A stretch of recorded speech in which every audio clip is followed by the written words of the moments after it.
Not when I'm in the same room. Sure, I had to roll 36.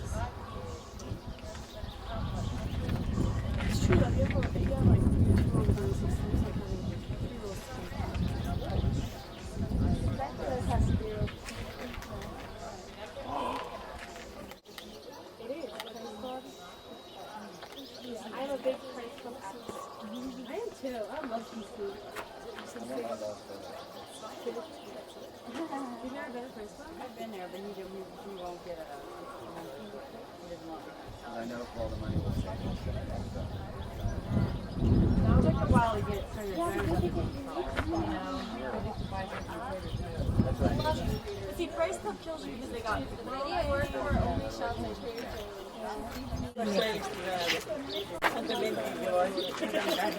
Oh, still right?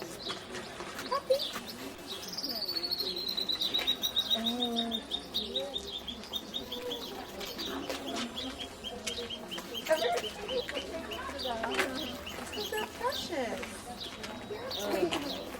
Oh, look, they went beyond the whistle. No, where's your whistle? Wow.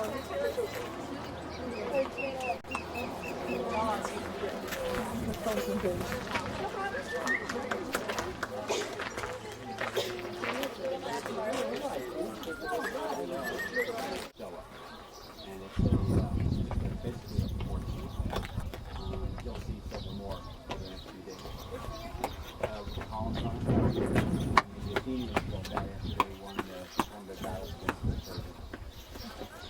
In fact, they took part of the Persian ships and put them up there, like the prows of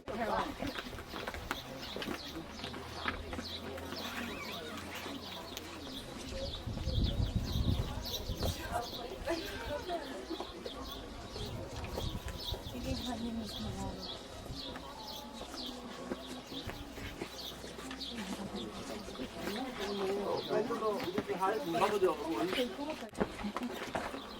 'cause things never look like the size they actually are.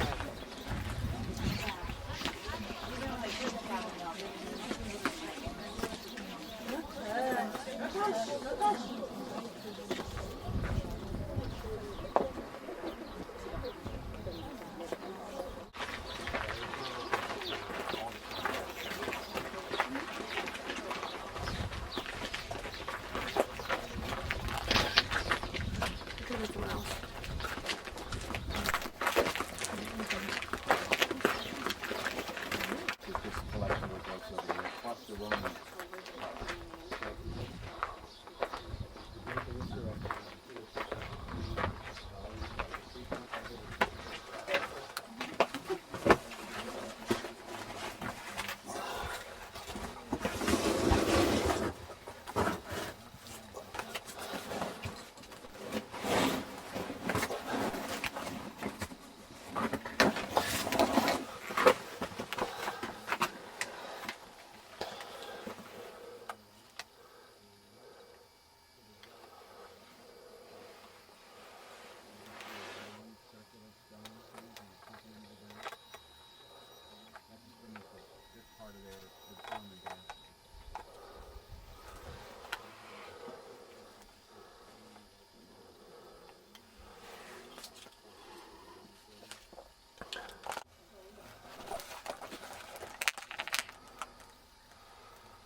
Dr. Saul. Did you just go through there? Yeah, it goes all the way through and out the other side. Yeah.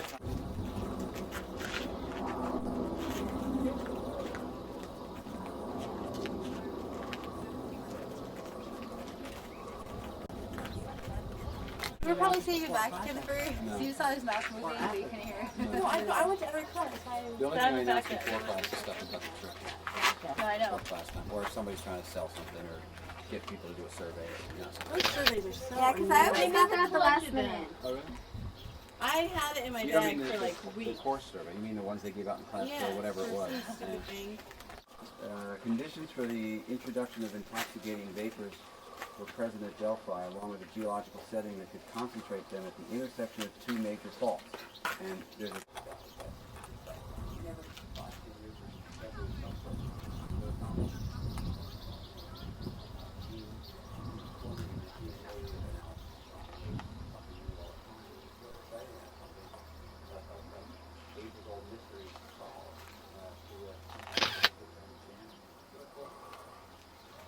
Delphi pretty standard historic temple. You can see it there from the next level up there as well.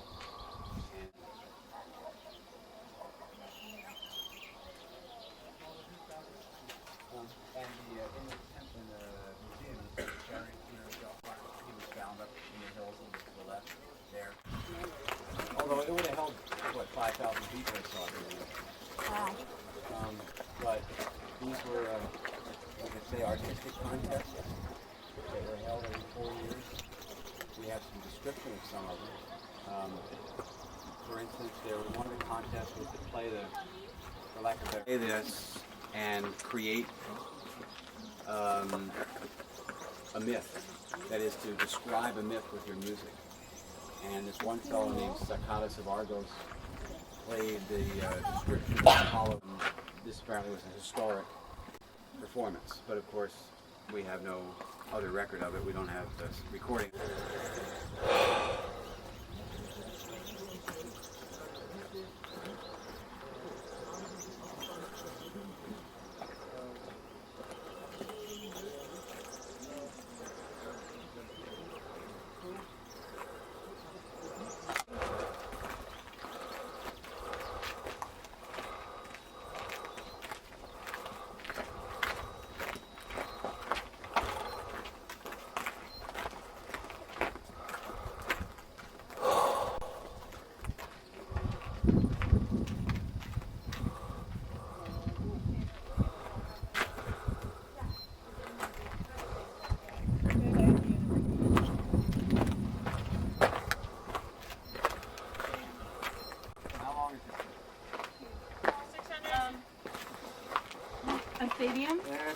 It's longer than the last one. They understood that there was nothing under there. So these guys had to reprove it, rediscover it. Scholarship often does is prove that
Death, final frontier.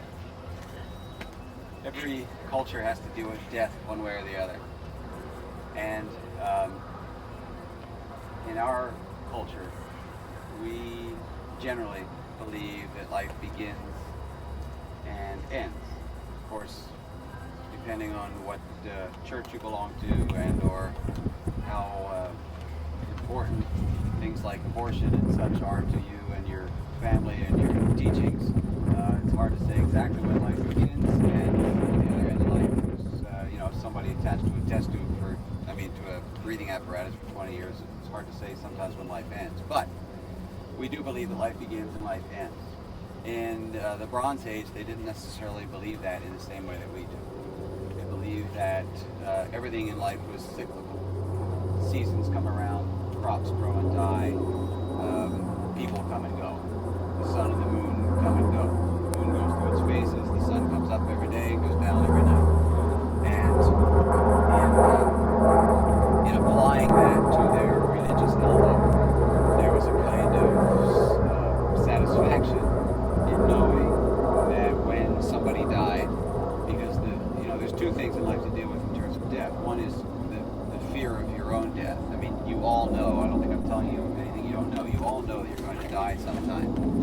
Please don't do it before I get you home next Monday, all right?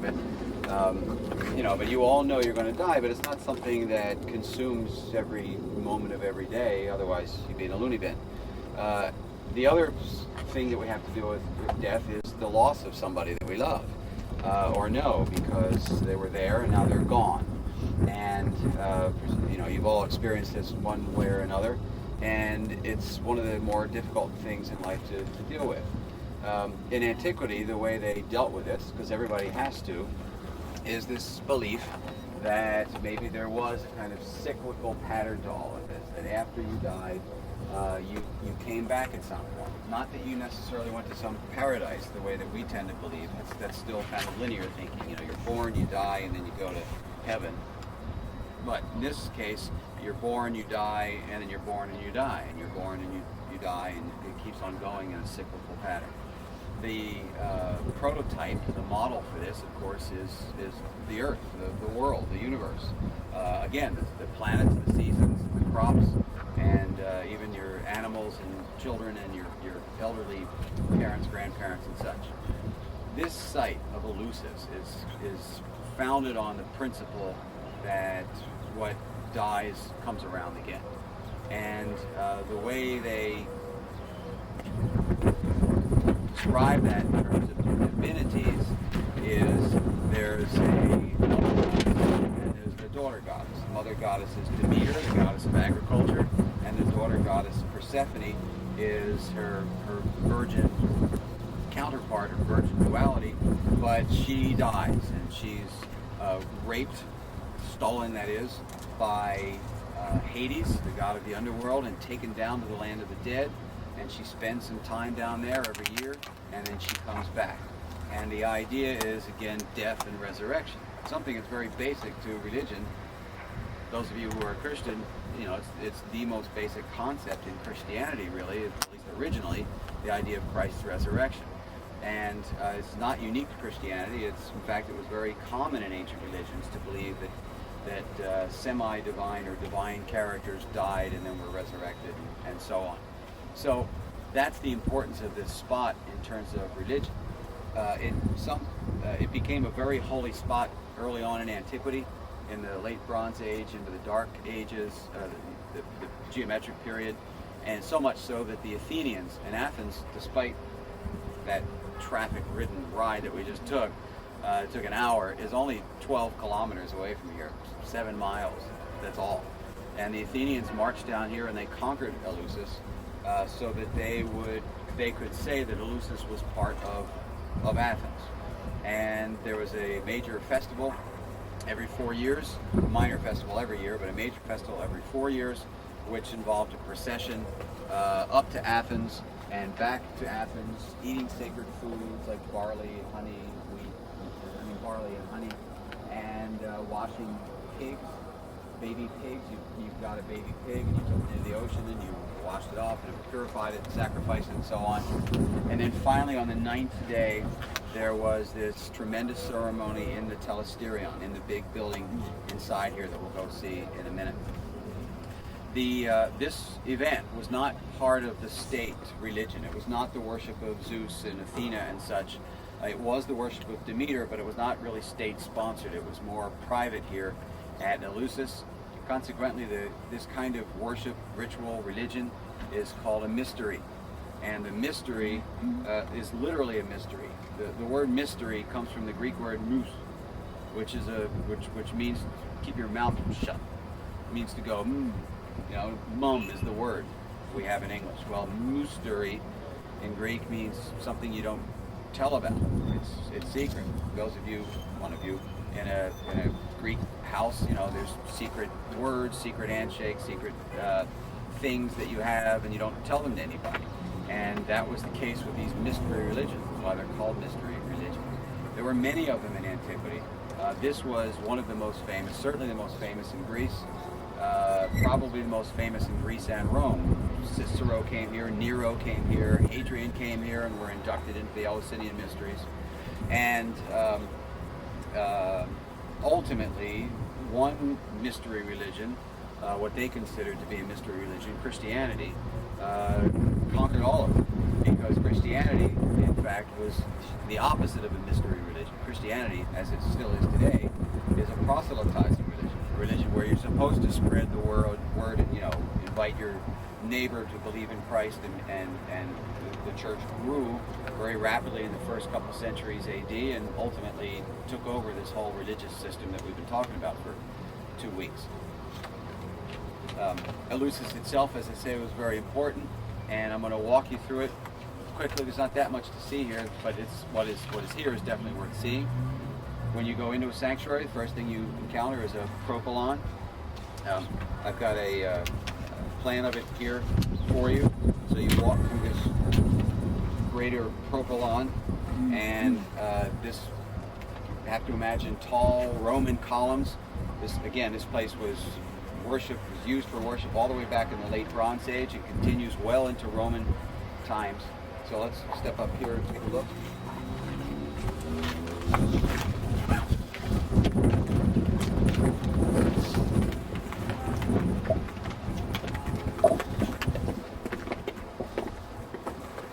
Imagine huge doors here. You can see the ruts, the space that were cut and worn by the gigantic doors that were here.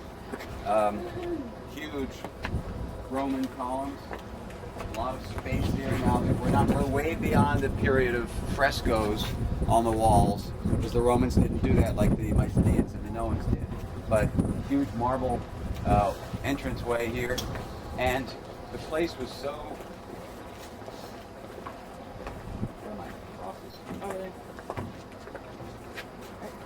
The place was so filled with pagan spirits that they made Christian crosses. These are early Christian crosses on the pavement. It looks like a circle divided into pizza slices. But this is, remember at Delphi, as we walked in, there was a Byzantine church sitting there. And again, the idea is not that this is a pagan place, so we need to destroy it, but more that this is a spiritual place, but it's the wrong spirits. So we need to put our spirits here. We need to recognize our spirits here to drive out there. So we don't have a Byzantine church here, but that's what these and that are all about. So I mean, this is a monumental gateway. This is really, really, really huge. The cave where supposedly Hades abducted Persephone, took her down into the underworld, is right there.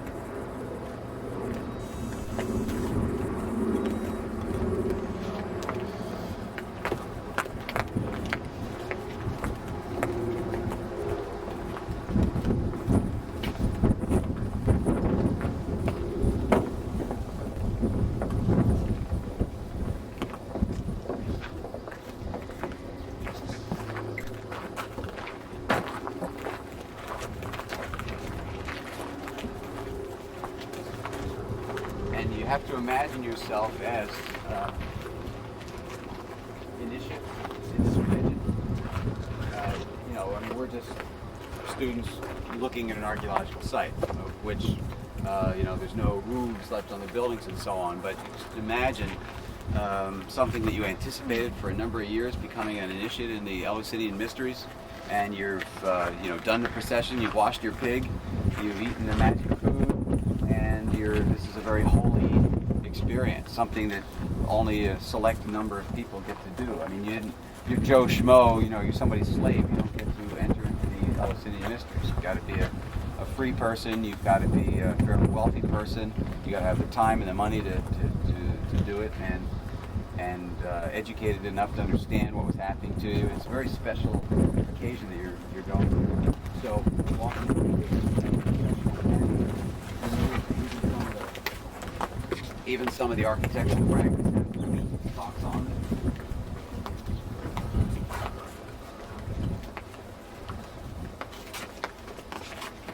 More door right here.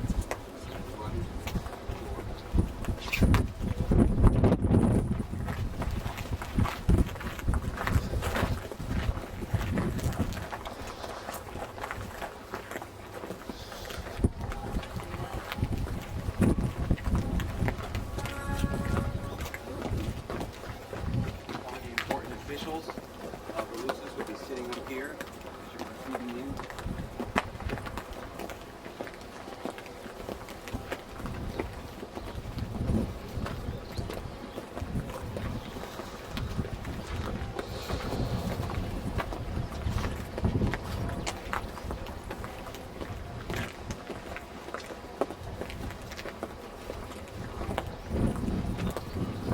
Now you've approached the Telesterion, and this is a building which stretches to that wall there, all the way to that far wall, all the way to the end of this platform around here. It's a very large ancient building, and inside, as best we can tell from the architectural remains, it's big and it's dark, heavily colonnaded, lots of columns, but no you know, this is too big and too broad to have a pitched roof. So you have a flat roof, no windows to speak of, just torches.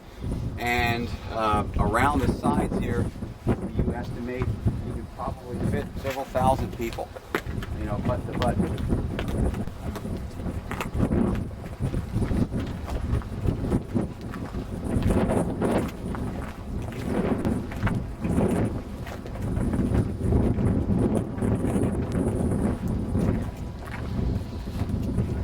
It's a huge building, high ceiling presumably, based on the columns, the amount of material that they found. And this is like the holy of holies. You know, again, you don't come in here as a casual visitor. You come in here because you're about to change your life. And ultimately, they brought out the epoptes, the sacred box, and you got to look at the sacred objects. Now, if I were an ancient Greek, and if I were an Eleusinian initiate, a member that is, and I told you what was in this box, other members could kill me with impunity. So I'm not going to tell you. No, I'm just kidding. I can't tell you because nobody talked.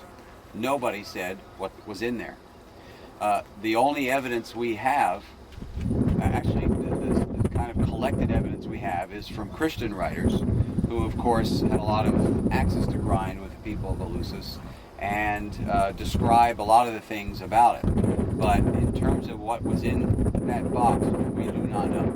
We really have no idea. Think of Pulp Fiction, you know, Samuel Jackson opens up that briefcase and there's shiny gold inside or something. I mean, we don't know. The Mormon Church has something somewhat similar, where only the higher ups in the church, you know, get access to the secret documents and so on. But this was quite an extraordinary experience in antiquity, and it's something, as I say, that stretches the breadth of antiquity from the late Bronze Age, at least from the late Bronze Age, maybe earlier, but certainly Mycenaean times. And there are Mycenaean remains here at the bottom of some of these pits. You can see some Mycenaean stones, all the way through well into the Roman period, before Greece became a Christian country in the 4th century A.D. Okay. So this is the Telesterion. You might notice that these steps here are carved out of cliff. You know, this is not something that they brought in. This was a rock cliff, and they chiseled out these vents. And again, if they went all the way around, put several thousand people. And it's a massive room. I mean, if you're sitting there and somebody else is sitting over there, it's a good distance. And you can see this on the plan.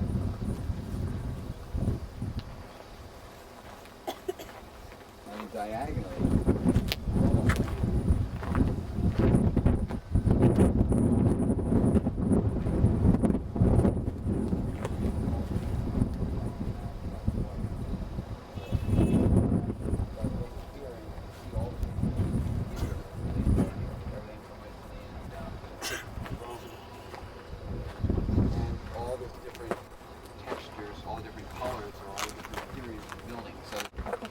So, whether or not this has a Minoan origin is unknown. There's no evidence for it. But linguistically speaking, she's provided us with a nice trip, hasn't she? Yeah, we've created her property. Here we are.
It's a very interesting little museum, which they just remodeled 2 years ago.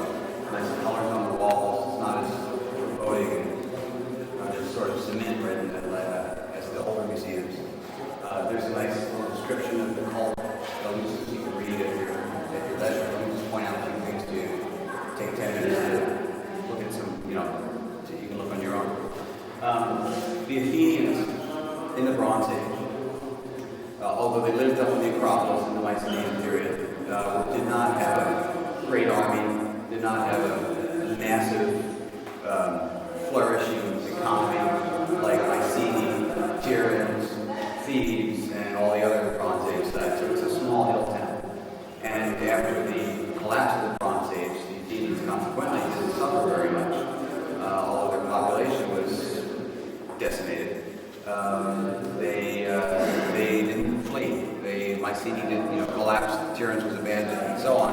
Pylos, but Athens remained inhabited. Athenians were very proud of that. In fact, they used to claim that they were autochthonous, that is, that they were born from the very earth of Athens, but they never came from any place else. They never went to any place else. The Athenians began to flourish in the Archaic period, and by around 600 BC, the Athenians were one of the leading places in Greece. Corinth was the leading city-state, but Athens was making its way. And within 100 years, Athens would be the leader in Greece and would continue to be, depending on how you define it, for 1,000 years. In these early days, you're competing economically. You put your material in containers, vases, and you ship them on board, olive oil and wine mostly. And the Athenians became very well known for their talent in creating shapes and paintings on their vases. This is a very early Athenian vase, dates from around 660 BC. And if you think that Homer was alive, he see it also in around 700 BC. That's when the first narratives or myths started appearing. This is just a generation or so later. And down here you've got the Gorgons with Perseus cutting off the head. There's a Medusa with her head cut off. And up here is an illustration from the Odyssey, where you've got Ulysses and his men jamming the spear stick into the eye of the Cyclops, who's holding a little cup of wine in his hand. Of course, in the book, it's not a cup of wine, it's a wine sack. And he's asleep as it happens, but these were illiterate artists, and they didn't have a paperback copy to check. You know, they just heard the story and they illustrated it. Nonetheless, this is a very early, this is the earliest kind of Greek vase that you'll ever see. So it's, and it's here in this museum, so it's interesting to find. Yes, you can. Let me just take it back.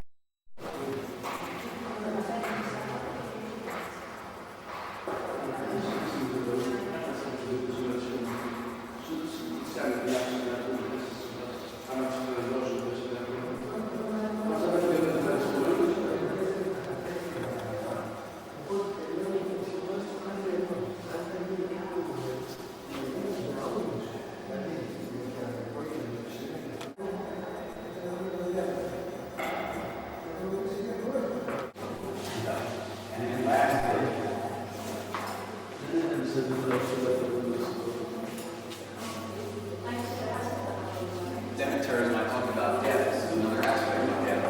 Historically speaking, archaeologically speaking, death is very important because those of us who survive hundreds or thousands of years later, when they buried things with people, nowadays we don't do that so much, or hardly at all. But in those days, when they buried things with people, it made a record for us. So what you have at a place like Eleusis is this continuous evidence from the Bronze Age. You'll recognize the stirrup jars right here.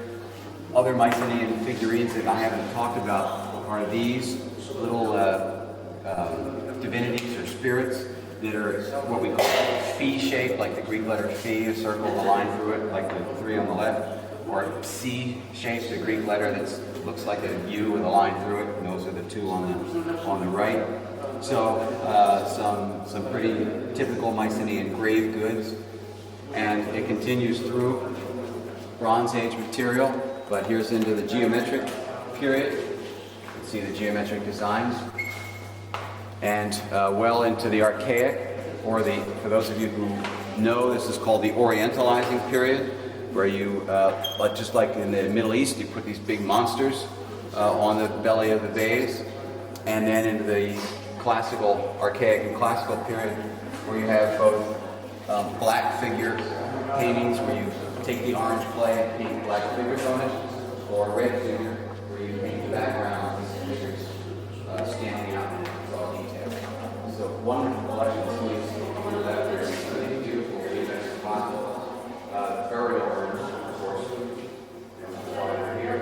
And you can see that this one is kind of smoothly done. It's very detailed, and it's very, very well. 1028, say 1040. Of course, the lowest higher values.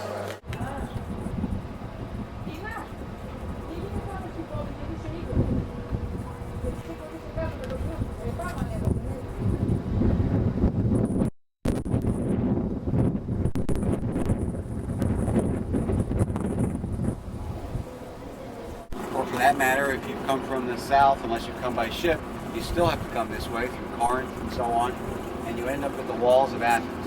Needless to say, a lot of things go on just inside, just outside the walls of an ancient city. For one thing, when you got here, there'd be a lot of shops. There'd be a fountain right over here. There's a big fountain house. you know, take a drink, relax, wash yourself, and so on. And you notice that we're 15, 20 feet below water street level because the level seems to rise as civilization continues and sort of builds on the previous levels. And this huge building over here, it was kind of like a warehouse for their big ritual. In Athens, they had a 4-year or quadrennial, that's once every 4-year festival called the Panathenea, which was established in imitation of Olympia and Delphi. Athens, as it became this big, powerful state, said, you know, we don't have an ancient Bronze Age hero like Hercules or Perseus or Jason or Oedipus or anybody, and we don't have the mythology that goes along with it, and we don't have we're not a pan-Hellenic sanctuary like Olympia or Delphi, and we want to institute all these things. So what they did was to basically borrow a hero, a guy named Theseus, they made into the great mythological hero of Athens, and they instituted a quadrennial festival called the Panathenea, all of Athens. And this was during the 6th century BC. A tyrant named Pisistratus, and they built this massive building to hold the wagons and floats and all the materials that they would use for that festival, held every 4 years. Like the other ones, there was a minor one every year, but the big one every 4 years, and they would proceed from the Sacred Way, which we just got off of. Again, it's not looking too sacred these days, and head up this way towards the Acropolis. As the gate of Athens, the Diphylon it's called, the double gate, you didn't bury your dead inside the city. That was unsanitary and unholy. So you buried the dead outside, and they're all in that section over there, which we'll go over to in just a minute.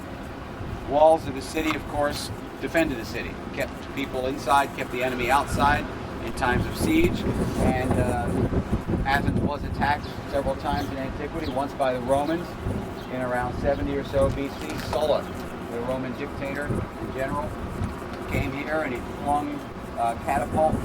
You can see some of the holes in the dents in the paving there from that. Here's a broken piece of catapult right there, a catapult ball, that round little right here. Yeah. Well, it would be like the size of a bowling ball. It's made of stone, and you would want one hitting you on the head. Yeah. But Athens was still.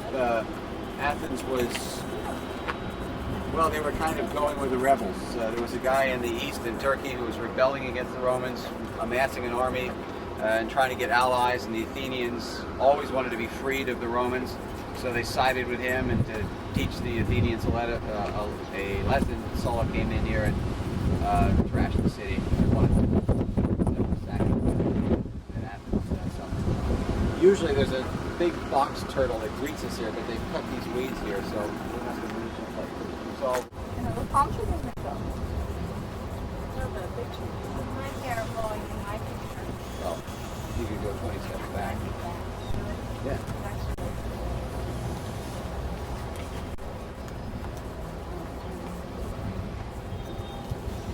Library. Athens was, of course, one of the intellectual centers of the ancient world, and what's an intellectual center without a library? So Hadrian built this rather huge construction, and they collected a number of manuscripts here and so on, none of which survived, but the building is so this is the beginning of the Roman part of town, and when we get up top of the Acropolis and look down, you can see the whole Roman marketplace, the Roman agora. Agora is the word you've heard me say it a few times now, and agora is the word for marketplace, like a forum in Rome and the agora in Athens. Where we were last night, it's Adrian Street or Adrianus Street, that's the same as this street. So like it's up there. So you just when you're walking down the main street of the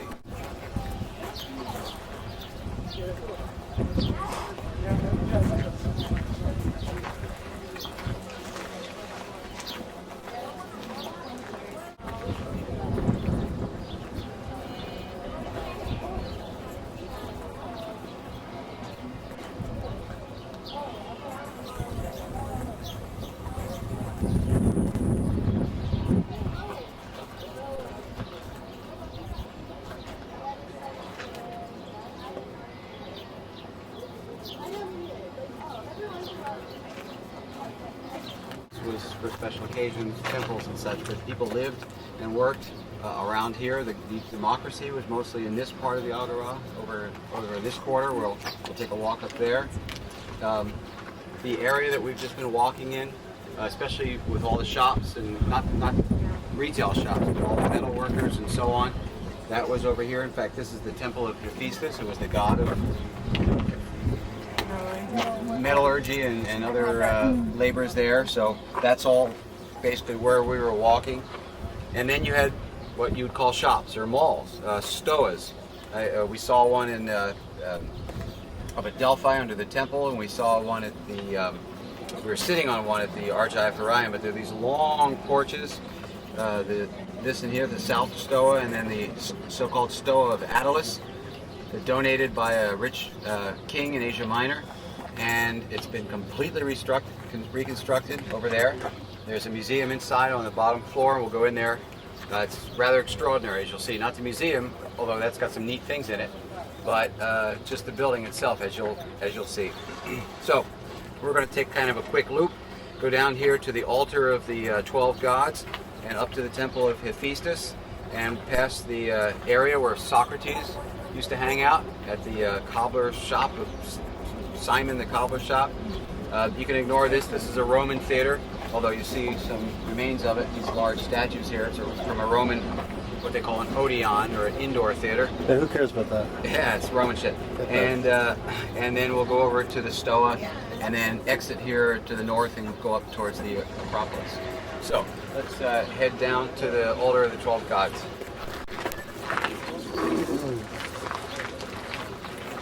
Stepping. In a city like Athens, you never know when you're going to come upon a ruin.